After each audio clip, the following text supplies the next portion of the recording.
হ্যাঁ দর্শক, আজকের আপনারা যে জায়গাটা দেখতে পাচ্ছেন এটা হলো মাটিকাটা বাজারের অন্যতম ব্যস্ততম একটা এলাকা, যেখানে প্রচুর লোকারণ্য থাকে, বিশেষ করে ক্রেতা এবং বিক্রেতা।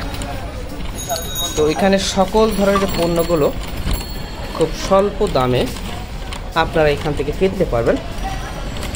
তো যা হোক, মাটিকাটা বাজারে ব্যস্ততম এলাকায় আপনারা দেখতে পাচ্ছেন এখানে তরমুজ থেকে শুরু করে হরেক রকমের নিত্য প্রয়োজনীয় যে দ্রব্যগুলো আপনারা সহজে এখান থেকে ক্রয় করতে পারবেন।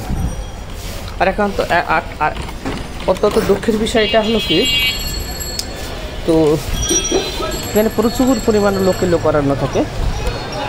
এই যে ছোটো ছোটো জায়গা, এই ছোটো ছোটো জায়গাগুলো তারা একটা কড়া দামে, তার কাছে বেশি দাম দিয়ে জায়গার পজিশনটা তারা নিছে।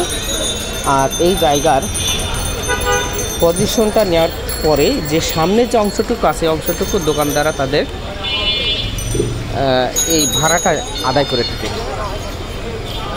তার কারণ মাটিকাটা বাজার একটা ঢাকা ক্যান্টনমেন্টের একটা ব্যস্ততম এলাকা বললে ভুল হবে না। তো এখানে আপনারা দেখতে পাচ্ছেন ক্রেতারা বিক্রেতারা কীভাবে তাদের